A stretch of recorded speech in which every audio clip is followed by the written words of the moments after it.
Gaza rests on the shore of the beautiful Mediterranean Sea. To the south is Egypt, whose border with Gaza is nearly always closed. To the east, west, and north, Gaza is imprisoned by Israel. Entrance and exit to Gaza is strictly maintained, and permission to enter from Israel is difficult to obtain. A series of checkpoints and barrier doors on the Israeli side lead to a caged walkway in Gaza, perhaps 1/2 mile long.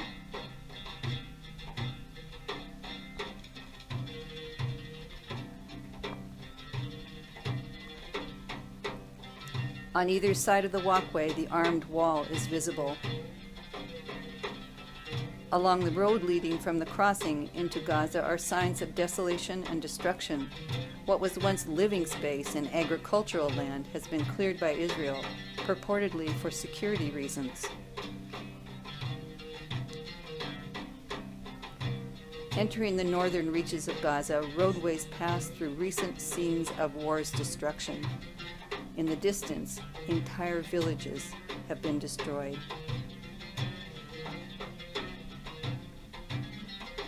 Damaged residences continue to shelter families who have nowhere else to go.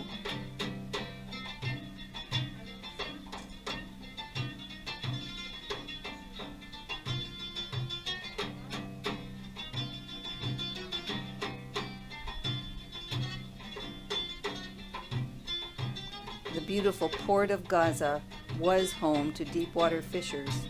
Israel now restricts the sea border of Gaza to a narrow strip of shallow water. Israeli gunboats patrol the sea and routinely fire on fishing boats that near the boundary. Potentially toxic remnants of destroyed buildings are becoming part of the seawall, areas where families gather.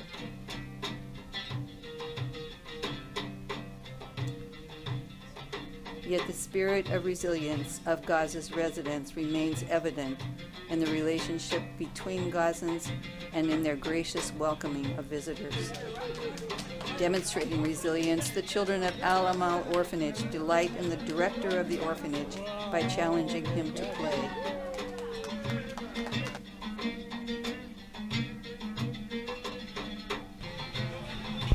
The joy of these interactions is also reflected by the playfulness of the falafel vendors who openly greet visitors.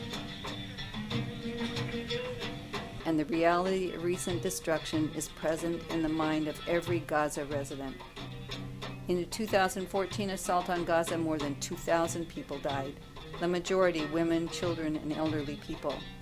Entire villages in Gaza along the land border with Israel were destroyed and have been incorporated by Israel into what is called the security zone. Entry into this widening zone, which includes some of Gaza's most valuable agricultural land, is forbidden and enforced by Israeli guns. In this area, the Al-Wafa Rehabilitation Hospital was crushed. What remains is rubble.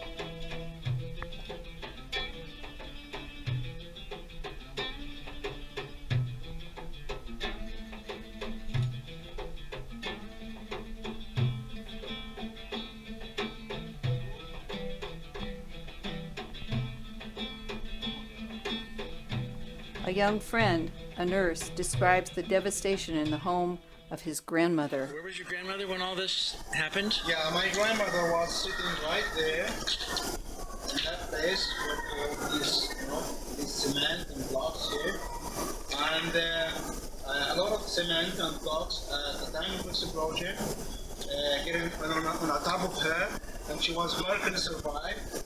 And there was a big, huge shrapnel from the rocket that enters her right breast. Oh yeah. Yeah, and she was miraculously survived. Thanks for that.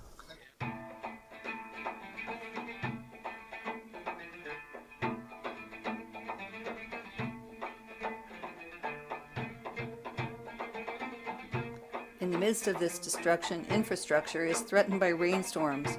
Water has nowhere to drain. The bombing of the sewage treatment plant and destruction of the power plant have added to the criticality of the already minimally functioning Gaza infrastructure.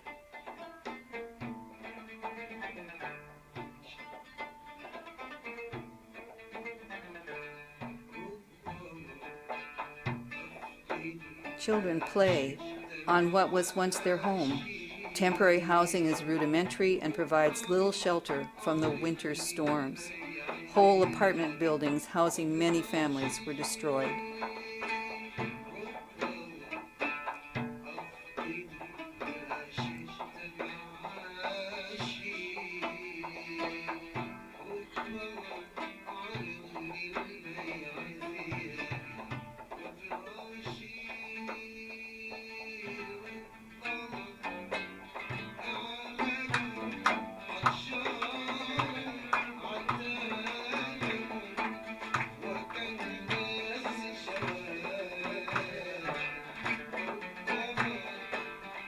The 2014 war targeted mosques and schools. These important structures reflect two primary values of a Palestinian society: faith and education.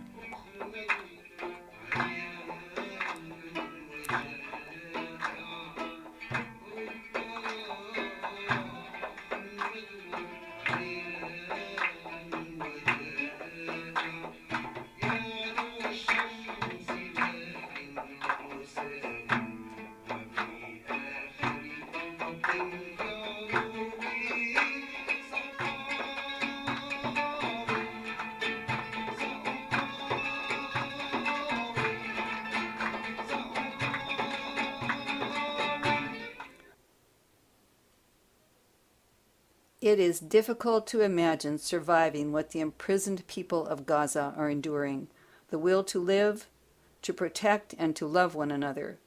Their sustaining belief in Allah and the need for a culture to survive compel the people of Gaza to live.